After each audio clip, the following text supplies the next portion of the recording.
Hey everybody, this is Alex. I'm the guy behind the Resurrection events, and some of you may know me from the Warhammer 6th edition Facebook group.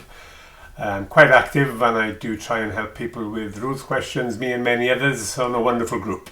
Anyhow, I've made this short clip because over the weekend we had Resurrection 3. Now this event was supposed to be held in a wonderful place in Daventry called Battlefield Hobbies, where I held my first two events, but unfortunately the numbers were reduced from, I think it was about 28 to begin with. They went down and down, and in the last few weeks, due to the unfortunate resurgence of COVID, we were down to about 14 and a few question marks. Ultimately, it wasn't really viable for me to do the event, and I was loath to cancel it altogether. So for those few who were still keen to have a game, what I suggested was that they came to my place here in South Wales, where fortunately I have a bit of space to hold the event here, because, well, bluntly, with so few, it was not practical. It would have it would have cost me dearly. So I offered the last few, and a few of them jumped at it. There were about 10 who were going to come here, but even that was reduced, and ultimately there were only 7 players that made it down. So for those of you who couldn't make it because of COVID, I hope it wasn't too serious, and I hope you have recovered well. Unfortunately, there were some other reasons they couldn't come, and I hope everything's okay with you guys too. Anyhow, there were just 7 of us, so I stepped in to make it an even number, so everybody would get a game every round. So even though there were so few of us, we still treated it as a proper tournament, with all the rules in a normal Resurrection event, with random scenarios.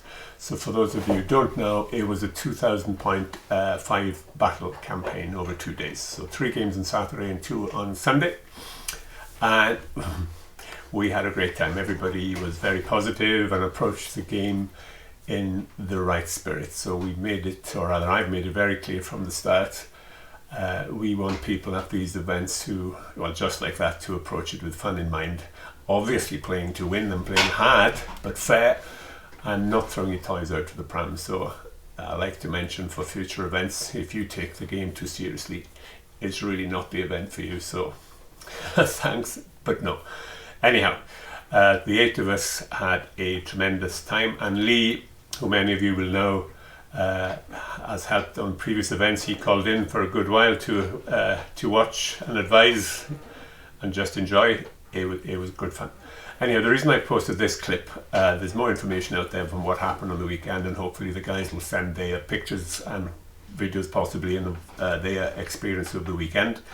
But I have posted this clip because I had to make a call in the last but one game, I think, where I played Dean.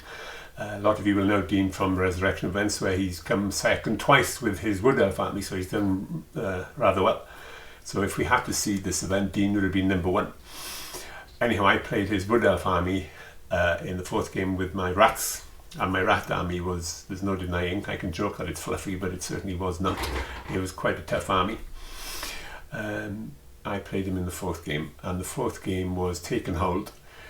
For those of you not familiar with Resurrection or the rules pack, Resurrection, we don't play pitch battle or any of the standard Warhammer scenarios.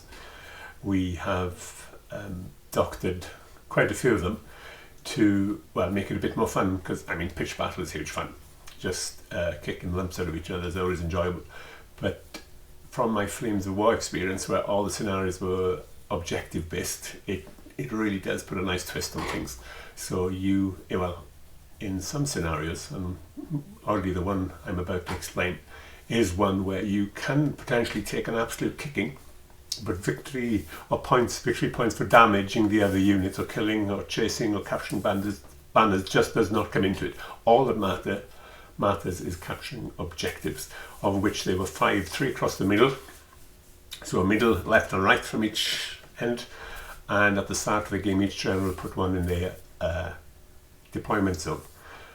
Obviously the one in your enemy's deployment zone is worth the most, because theoretically that should be the hardest to capture. armies, bigger armies, have more spare units to set something on their objective, but well, bigger armies have more units, but they tend not to be the best units. Anyhow, it transpired that a situation arose at the end of the game, which I'm sure Dean won't mind me saying. I think I have the game in the bag anyway with a minor or possibly solid win, but the objective in his deployment zone was pivotal, and obviously you're playing to win. I was determined to get hold of that, and I was playing a Skaven general, so I thought it particularly fitting I should be as sneaky as possible. I say sneaky, it's well within the rules obviously, but it felt very rat-like. Anyhow, I will play the video for you. You'll see my head pop up once or twice because in the video, which bluntly I can't be bothered to go through and edit my mistakes out, so I'll just pause the video and tell you what I've done wrong. So here we go. Okay, here's the situation I was talking about. I've reset up the battle because this is the day after, and I apologize because I don't have all the models necessary, but more than enough to show you what happened. In the Skaven turn 5, Wood Elves had gone first. My Grey Seer was over that direction, and he skitter-leaped over into this building here. So for those of you who are not familiar with the Skaven army, Skitter Leap is the Skaven basic spell, cast very cheaply on the 4, and what it enables the caster to do is to move or leap himself anywhere on the battlefield, or a character within 12 inches of him can also be moved. So that's what Skitter Leap does. I be honest, I don't recall what the situation was in the game where the Dean didn't have many magic spells. I'm pretty sure I had my 3 magic users, 2 of which have the Warp Lightning, which is a brutal spell, and it's particularly good against elite armies because it Wood Elves in particular, they don't have saves, so lots of strength 5 hits is going to do a lot of damage. Anyhow, Skitter Leap, Dean let it through. I think he just let it through, he didn't try and stop it because I don't think he realised what I was up to. Anyhow.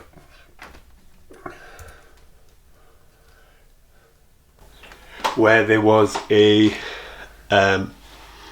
objective that the Wood Elves had placed at the start of the game.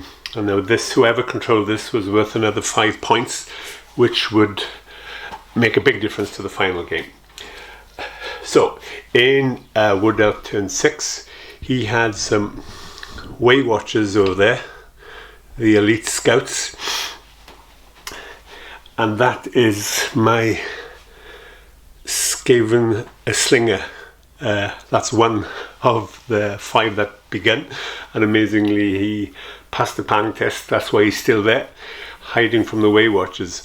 Obviously the Way Watchers they can't seem to charge him, but they could certainly move to shoot him, but that's of no benefit to them. All they want to do is to get down to this point here.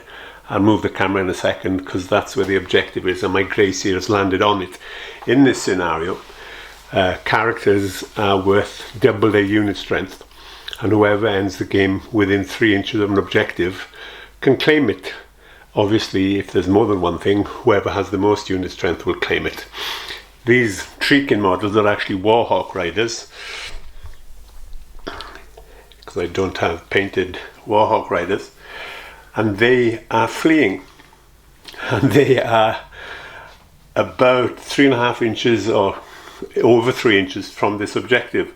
They are fleeing. They rallied, but of course when you rally you reform, so to reform you can't, the middle has to stay the same, so there's no way that they could get, that's probably badly placed, there's no way they could get any closer to that point. So even though they rallied, they just cannot get closer to that point. So the only thing left for the enemy to do was to move his scouts. If I zoom back out a sec, you can see what I mean. These fellas over here are going to move to contest this objective. But, so bear with me, he only has just about enough movement to get one of them within 3 inches of the objective. But of course, this is unit strength 3, and my Grey Seer, even with his double unit strength, is still only 2. Other things happened in the game, but this was pivotal. So my last turn, because I happen to be playing Skaven in this game, my solitary scout, my solitary slinger comes to save the day. So he declares, it's not set up exactly as it was, but you're close enough. That was maybe a bit. Regardless, my little slinger here did have line of sight to these fellas, so declares a charge. They obviously stand and shoot. A charging skirmisher is hard to hit, but these guys are supposed to be pretty amazing, but only one of them hits and doesn't wound him. So he gets into combat with the closest one. So he charges, can you see? Yes. He charges, so he hits this fella and has to stop. And then these guys have to line up to him, which, yes, my cunning plan is that they've pulled them away from the objective. So my opponent was Dean, I hope you don't mind me saying this, was dismayed at this, because it was a little sneaky. But that's how the game works. So needless to say, well, not needless to say, but as it happens, they killed him. And this brings up a number of rule questions by others. Dean wanted to reform after the combat, but of course you can't do that because he desperately wanted to contest this objective. So he's dead. So it was suggested that I needed a break test, but because it's a single model with less than unit strength 5, destroyed in combat, there is no break test. The weird thing is that had this fella survived, and my mistake is I say there is no break test, but what I mean, of course, there is no panic test, because if you kill someone, there's nobody left to take a break test. Broken and scappered, these would have either restrained or pursued. That's not the point.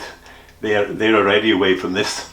But it would, if he'd have fled, then it would have forced a break test in the Grey Seer here, and we took it just for fun, and he failed and fled. So nobody contested that. But even so, it would have swung the battle a little bit. But that's how it ended. Because they killed him, there's no break test, and the sneaky Grey Seer captured the 5-point objective, which took it from, well, the scoring system is slightly different, but it made it a bigger win in a very good game. I hope that made sense to you all, but it's surprising how one simple situation can bring up so many questions. So just that you can see, the Grey Seer was sneakily hiding on the barrel in there, being very rat-like. Okay, thanks folks. Okay, here's the situation. Okay, that was bad. Apologies, I have lost one of the mic mufflers, so I sound a bit breathless. I'm not, I'm fine. And I'm certainly no expert making videos, but I hope that was amusing and maybe learnt a few things. In that scenario, it's taken hold. There's 3 objectives across the middle. So one of them is smack in the middle, and then 2 either side. And as you saw, 1 in each deployment zone. If you capture the enemy deployment, the enemy one, it's worth more to you. So you calculate how many you are in control of and how many the enemy are in control of. And then there's a little chart, I won't show it to you now, but it's in the scenario pack and the event pack, which is available on the either Facebook group. And there's a little conversion chart which converts it into, I think I got a 22-8. It's a 30-point scoring system, so there's always 30 points up for grabs. The draw is 15-all. If you get a huge victory, which is rare, it's 30-0, although I did see someone had a 30-0 over the weekend. So I think it was a 22-8, which I'll take. Anyhow, thank you for watching. I hope you enjoyed. If you have any questions, please ask, or if you think I got something wrong, please let me know, because I am keen to learn.